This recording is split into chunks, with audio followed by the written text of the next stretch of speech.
And the Yukon Huskies are basically have one out left to play with, and otherwise their season is done. Maybe they make it to a postseason tournament of sorts, but nothing in game 2. They lead 10-6, and they are still 2 strikes away. I mean, at this point, it really does not matter how you win. It doesn't matter how ugly you win, how pretty you win. I mean, it doesn't really matter too much, really. I mean, all that matters is you win.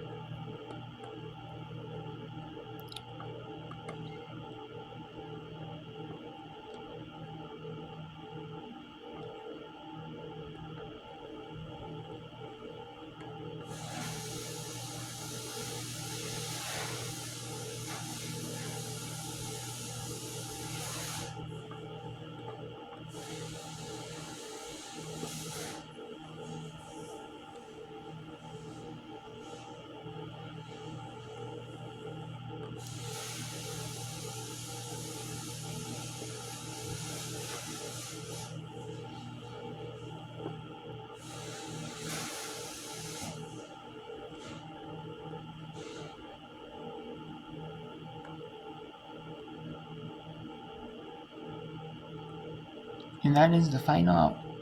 Yukon Ukraine advances to the Big East Ukraine advances to the Big East Championship. And they have to win 2 games in a row.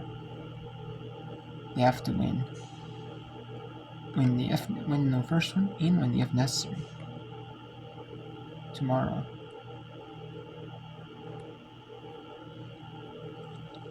We'll see, and we got St. Louis 6-5 lead in the top of the St. Louis 6-5 lead top of this. And that's a foul ball. And that will be that's 4-1. We have an elimination. We're 2-1. Liberty with the lead.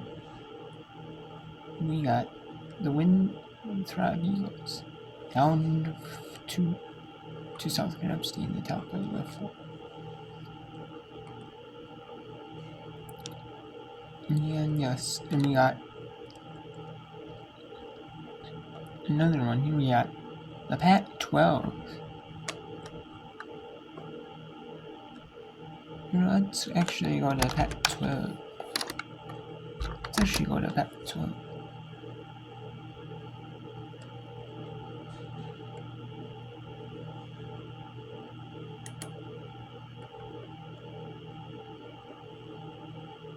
And this will be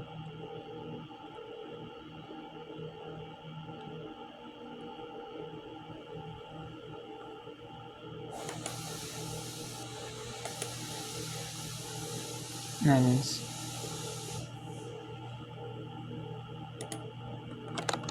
swing and misses on pitches that are on 2 completely different sides of the plate, one in and that other one up and away. That's when you have to give yourself that little competitive advantage as a pitcher to know, hey, she's kind of not really looking at one pitch or one side of the plate. She's going both, so that kind of gives you free range to spread that zone a little bit.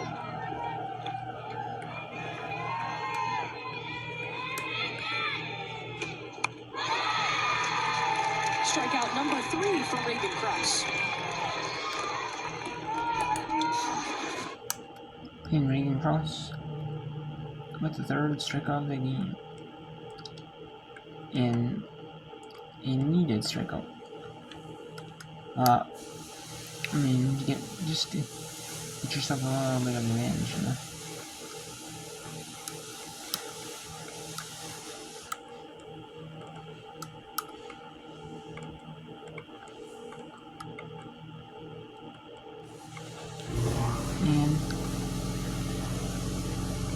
And let's go to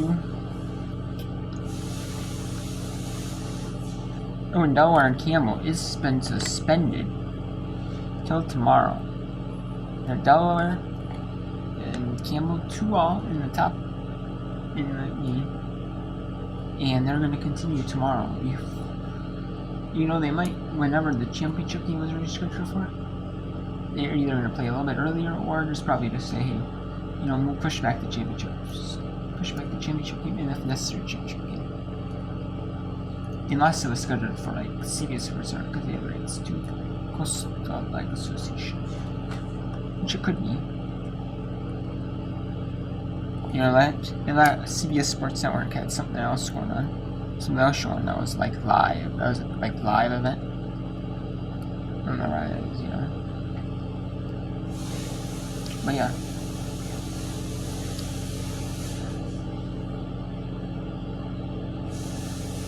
Unless the CAS championship was scheduled for noon. So maybe it could be like they could just come back at noon. We got Bama 6th here.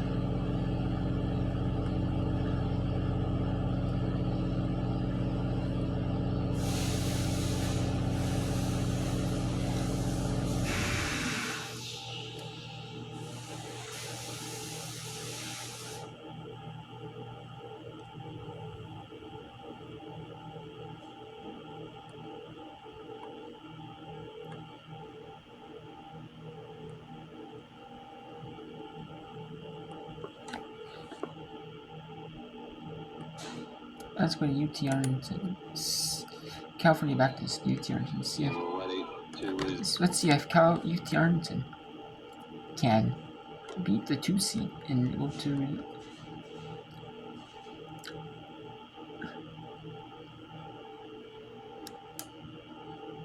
another game, or let's see if they can go to.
Now let's go see if Liberty can. This is Mama 6 here. If Liberty can hold on and.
Base hit out to left for KK Matry on the first pitch that Emily Dix throws.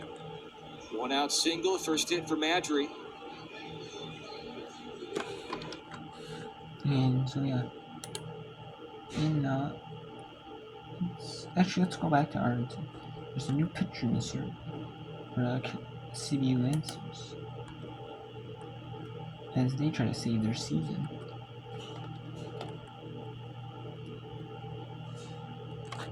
In UTA with the bases loaded now. And it's going to be Jessica Adams to pinch hit for Nicole Hill.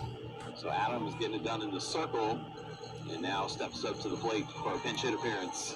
Yeah, and we saw the replay of that drop bunt, right? We've seen a couple of both a drop bunt and a drag bunt from the right and the left side getting called out for hitting you in outside of the batter's box. But that one, she takes that down the third base line, makes sure that she's not going to get in the way of that play. Jessica Adams, plenty of experience in the batter's box. 275 average on the season.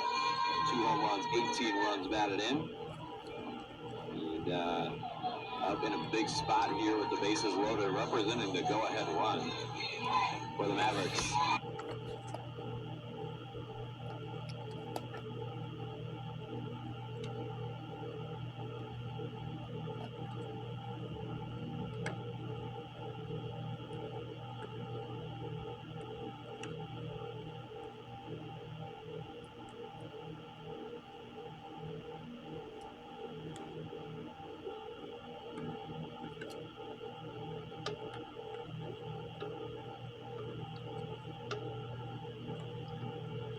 In the Calvary Baptist Lancers are moving on to side.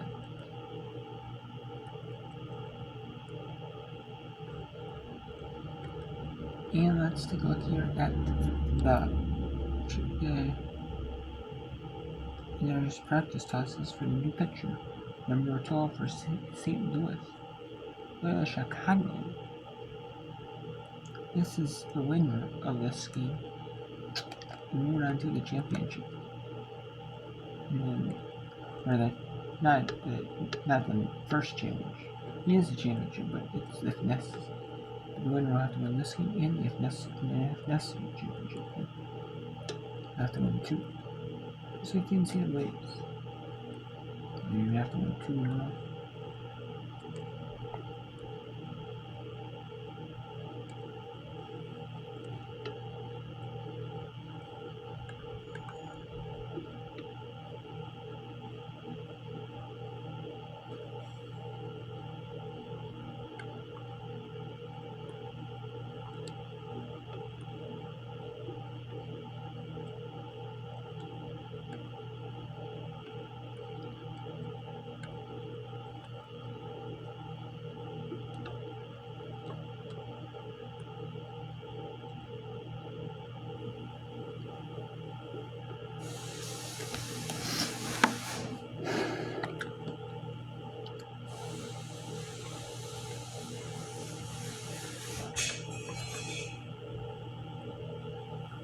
And that ends the inning.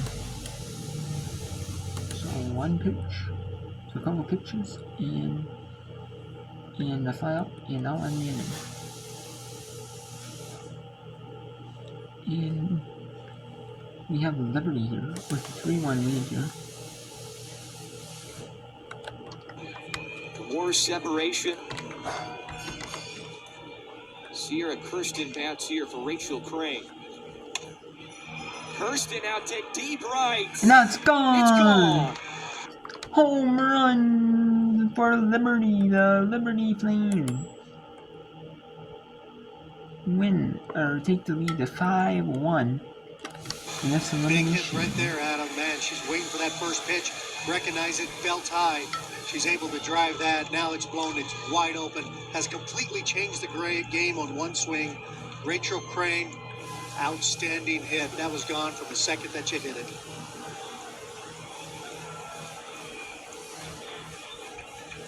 Five to 1, 2-run pitch hit home run for Kirsten.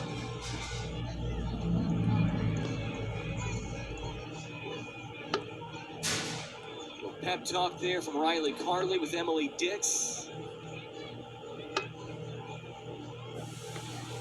Perfect spot for Dot Richardson to bring in Kirsten to blast a 2-run home run out to right field.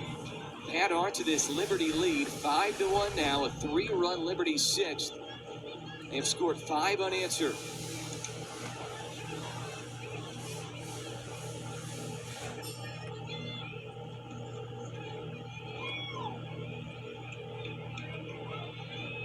Leadoff hitter Mary Claire Wilson. She sends it out to deep center. Taylor got it back. Taylor And that is Robson. at the wall. What a run! What a save out there in the field. What a save right there for a home run saving shot. Whoa, what a catch.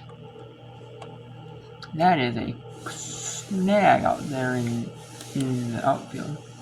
And that makes it still 5-1.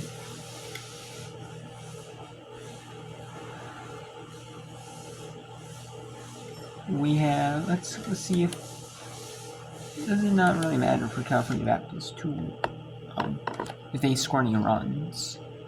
It doesn't matter. All it matters is UT Arlington gets two or less runs. Go back to the hotel. This one hit to short or to the pitcher, and she goes And there to it is, a short. double play, and that will end the inning. Top of the 7th, they'll end it.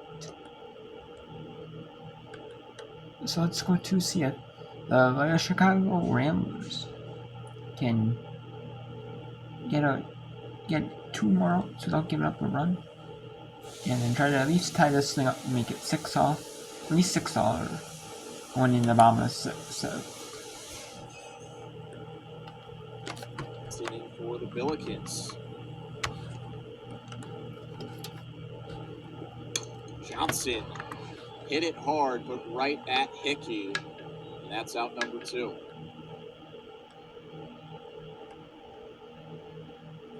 And that pitch was down in the zone, and you can see that Johnson just pulled her head off of it, hitting it hard down right into the dirt. But Hickey playing her position, being the pitcher that she is, and making that play over to first. So really trying to hold down St. Louis right now so the Ramblers can get back in the dugout and try to score some runs. Abby Ulsis takes ball 1 from Hickey. Ulsis singled back in the 5th. She grounded out to the pitcher, Gronowitz, in the 3rd, and walked and scored in the 1st. Just a freshman is Ulsis, but a talented one at that.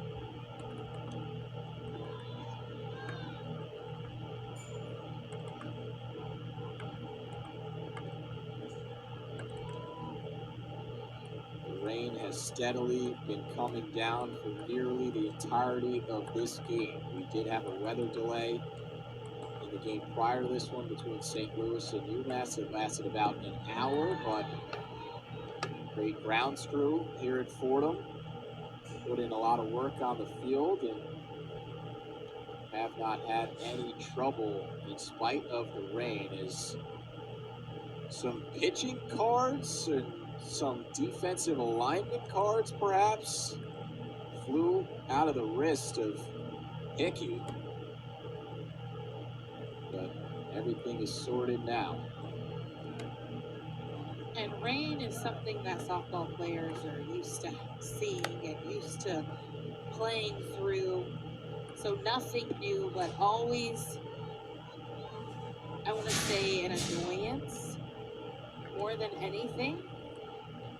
It's hard, specifically from the outfield, to make some of those throws when you have a ball that's wet that's coming in. So you just have to know that when you're throwing, you got to make sure you're throwing hard down, because it'd rather be a ground ball into second base or at home rather than over the head because it slipped out of your hand.